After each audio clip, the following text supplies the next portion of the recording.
Welcome to Costa Rica. This channel, Costa Rica TV, is a courtesy of your hotel and will include information about all of the wonderful things you can do during your stay. Coming up, travel tips, places to eat, shop, activities, and much, much more.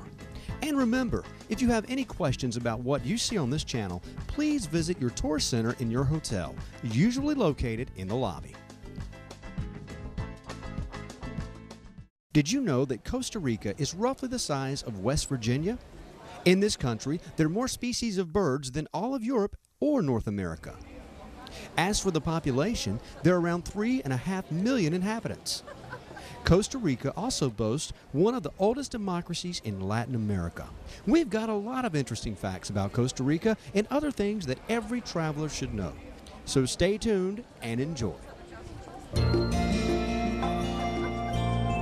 First of all, what are you going to wear while you're here in Costa Rica? Deciding that depends on the area that you will be visiting here. But one thing for sure, always have a jacket, because even in some of the hotter climates, it can get a little chilly. Plus, you might always want to carry an umbrella. The climate varies from the cold volcanic tundra to the exotic cloud forest and to the tropical dry forest of Guanacaste. Costa Rica's overall climate is best described as mild. Being located within the tropics, seasonal changes in Costa Rica are not as dramatic as they are in countries on other latitudes. There is a dry season, equivalent to summer and spring, during which temperatures remain in the high 60s to low 70s, which goes from December to May. And then there's the wet season, from June to November, during which mornings are usually sunny and showers might be expected in the afternoon. Coastal areas, temperatures may be as much as 10 degrees higher.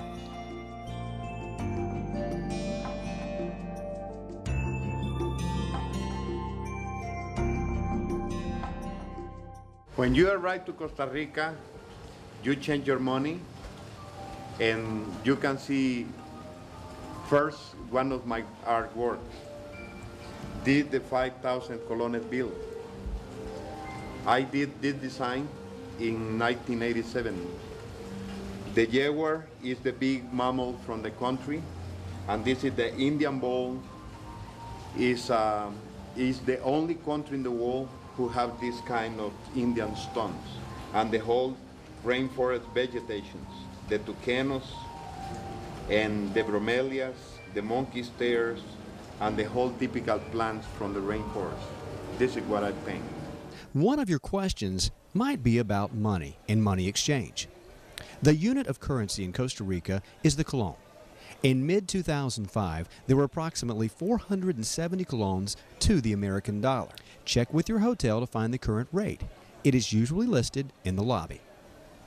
There are paper notes in denominations of 1,000, 2,000, 5,000, and 10,000 colones. When receiving change in colones, it's a good idea to check the larger denomination bills, which should have protective bands or hidden images that appear when held up to the light. Sometimes ATM machines have problems with certain cards. Most of them tend to work. If you need cash in a hurry, look for a Western Union. There are numerous offices around San Jose and in several of the major towns and cities around the country. You will probably need to exchange money. Although most places will accept dollars and other currencies, it's good to have colones to pay taxi drivers and small change, tips, and things like that. If you need to exchange money, and many locals feel your dollar goes further this way. Hotels will often do this, and cash traveler's checks as well. But be very careful about exchanging money on the streets. It's very risky. Traveling or driving in Costa Rica is accepted and can be done, but can be a pretty wild experience. Many people choose to fly to their locations. Although this is quick and painless, you can't see the natural beauty, small towns, and people from the air. It really is a wonderful experience, just traveling the roads in Costa Rica. There is a very good highway network, the majority of which, for tourist use, is paved. In most places, there are adequate traffic signs. A foreigner may drive with their current license from their country of origin and their passport. Seat belts are also required for drivers and front seat passengers. The use of helmets for motorcycle operators is also required. You may want to have transportation provided for your first visit, just to see what it's all about and get a little used to it, especially during long drives and in rural areas. There are places that are miles away from civilization, and the roads are not in the best of conditions.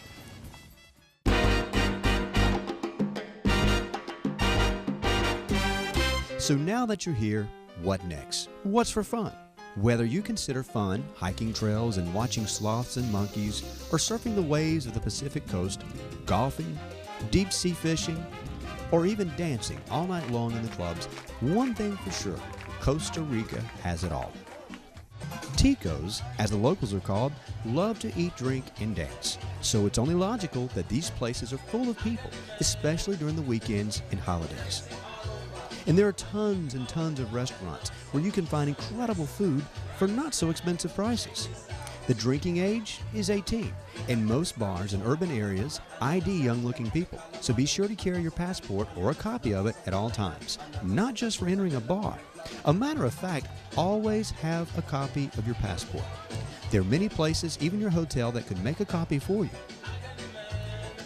Common Latin dances like salsa, merengue are everywhere, and you need to grab a lesson if you can. The Ticos, or locals, are extremely hospitable and patient and will gladly teach you a step or two. I actually learned salsa for the very first time, got my first taste of Latin dancing in Costa Rica in a tiny little club called Chico's Bar in Montezuma in the Nicoya Peninsula.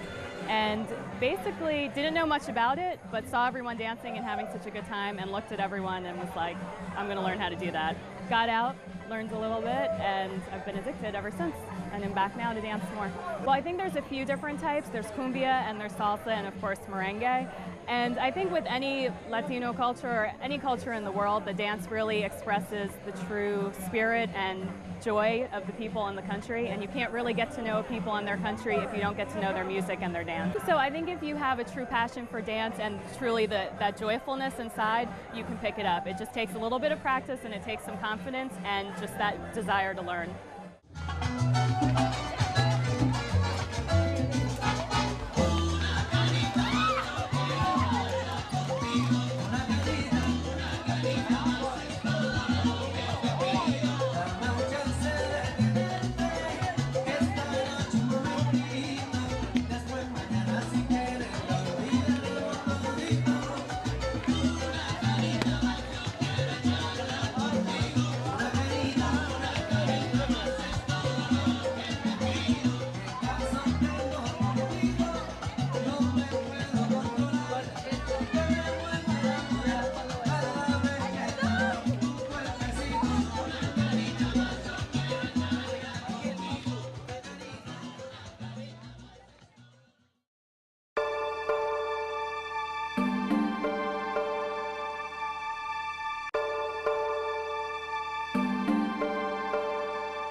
Now, fun for the outdoorsman is everywhere in Costa Rica, everywhere you go. One of the most famous things to do here is the canopy tour. Many places and cities have this. You will climb to the top of platforms and just fly through the sky. Some places have ATV rentals or horseback riding, hiking, trails, parks, kayak rentals, surfing, golf, and fishing. Again, check with your hotel tour operator and get tons and tons of information.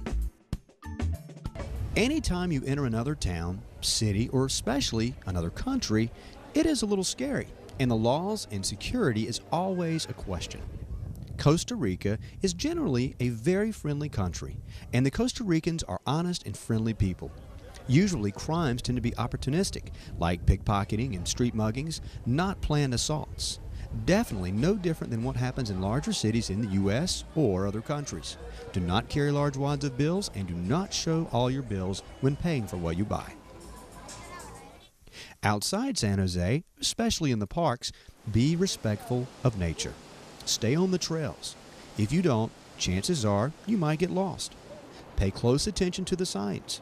If the trail looks too dangerous, just turn back. Be very respectful of waves, riptides, and the ocean. Even experienced surfers are amazed at the power of the waves here in Costa Rica. Let's visit some of Costa Rica's most famous areas and cities. More than likely, you will arrive in San Jose, the capital of Costa Rica, where most trips start and end. San Jose is an exciting town. Downtown, you'll find most of the city's museums, as well as a handful of small urban parks and open-air plazas. There are also many restaurants and hotels here. While in the downtown area, there are street musicians, kids playing in the parks, and hundreds of people shopping and strolling and enjoying the sights of downtown San Jose.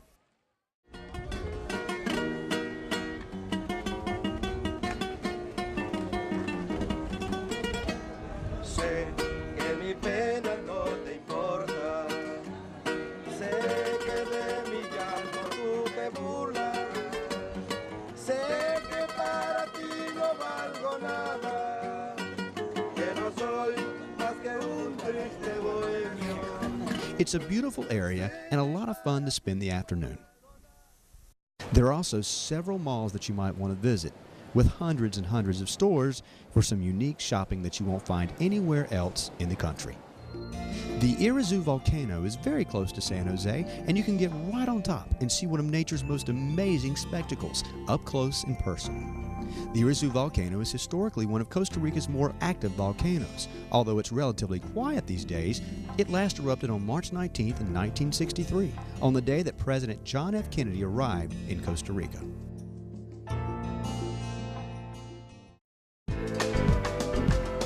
Another famous place and visited by scientists and volcano explorers is Arenal in the small town of La Fortuna, home of the Arenal volcano, one of Costa Rica's most active volcanoes. If you've never experienced a live volcano firsthand, the sights and sounds of an active volcano erupting are awesome. Arenal is one of the world's most active volcanoes. Frequent powerful explosions send red-hot lava rocks tumbling down the western slope, and during the day, the lava flows steam and rumble. At the eastern foot of this volcano is the tiny farming community of La Fortuna. There are many moderately priced hotels in and near La Fortuna, and from here you can arrange night tours to the best volcano viewing spots. And another unbelievable place to visit is Tabacon Springs. Naturally heated jacuzzis are everywhere, offering an unforgettable experience and relaxation beyond every dream.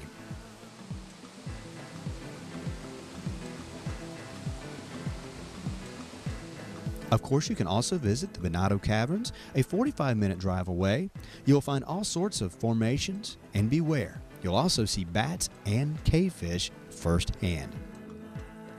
Lake Arenal, a man-made lake with an area of 34 square miles, is the largest lake in Costa Rica. The whole area is basically for adventure kind of visiting and ecological too. Actually, if you're not interested really in adventurous kind of thing, ecological kind of thing that works for you.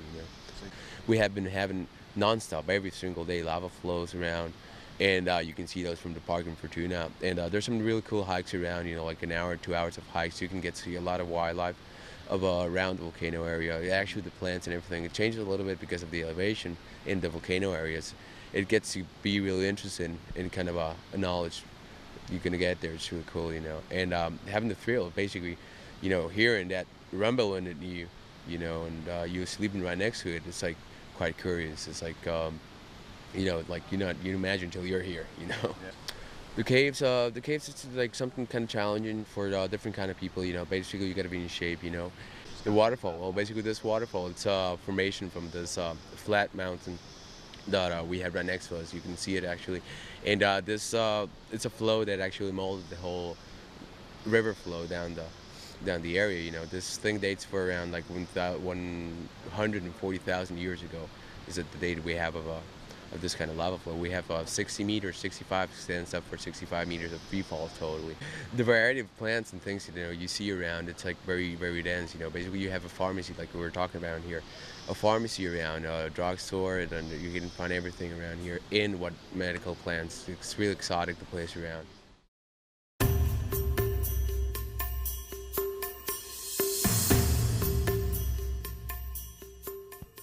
Now, one of Costa Rica's most internationally recognized tourist destination is Monteverde. This area, founded by Quakers, is incredibly rich in biodiversity. Monteverde means green mountain, and once you complete the winding dirt road to get there, you will find a green mountain. The village of Monteverde was founded in 1951 by Quakers from the United States who wanted to leave behind a constant fear of war. There are plenty of things to do here, whether you want to zip through the forest on a canopy tour, walk high above the cloud forest, or just watch nature. Hummingbirds or colorful butterflies. The trip to Monteverde is worth it. Welcome to Costa Rica. My name is Richard Whitten. I'm a biologist. I've lived here with my wife Margaret for over 12 years now. And we've been doing this here for 12 years. We've had several museums. This is the most beautiful and fantastic place we've ever been, called Silvatura, which is up on this mountain called Monteverde, which is world famous for its scientific studies. And thousands of students come here from all over the world, as well as scientists, to study the biodiversity. You know, biodiversity has to do with all this enormous variety of animals and plants all within a rather small area. Back in Oregon, where I used to live, you go out in the forest, you might see 2 or 3 kinds of trees, like Douglas fir and Sitka spruce, and maybe see salal and Oregon grape, a few plants. In the rainforest here, you may not see 2 of the same tree within the same site of vision. The situation here is that you can go out just about any time, and I do educational films with the Discovery Channel, BBC, whatever, and when I go out every day, I find new species. Now, of course, I'm not talking about things the size of cows. I'm talking about maybe little spiders and insects, but it's nevertheless amazing because there seems to be no end to it. You go out in the forest and you may think there's nothing there, but there are thousands of little eyes watching you all the time. A single tree in the rainforest may contain more beetle species than occur in all of eastern North America. There are more butterfly species in tiny Costa Rica, the size of West Virginia, than in all of Africa.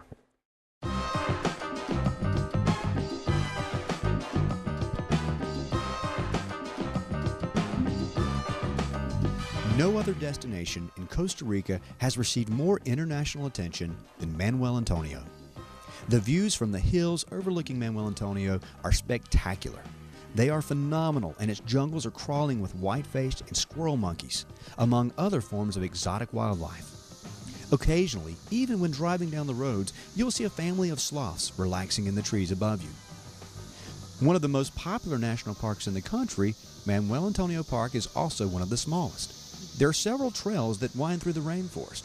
The park was actually created to preserve not its beautiful beaches, but its forest. And once you tour the park, there are many shops and restaurants to visit, right on the ocean, and a sample of freshly cut pineapple will make your day.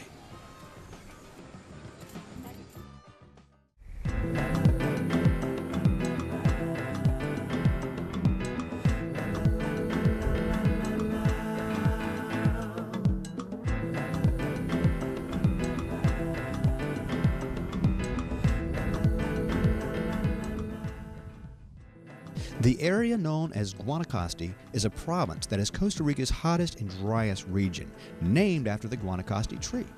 Although it is further away from San Jose, the weather is drier and more dependable. The beaches are very beautiful along this coastline. Some are pristine and deserted, as some have new luxury resorts. Tamarindo is an exciting town in this area. Much like Jaco, its new growth and small village feel is really nice. Fishing boats are always out on the horizon. Surfing is fantastic here. Board rentals are reasonable, and if you've never tried it, it's worth your time. The shops offer a little of everything, from custom jewelry to unique Latin-style clothing and bathing suits. The restaurants sit right on the ocean and open to a nice sea breeze.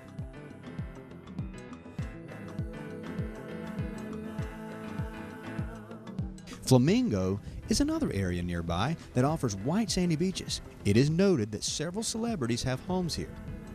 This area has beautiful resorts and hotels as well.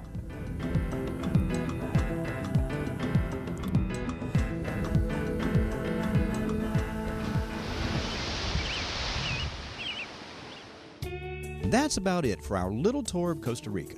More is on the way. And when you return home and want to show all of your friends where you've been, please tell them to visit www.CostaricTV.net. We'll be adding more videos every month.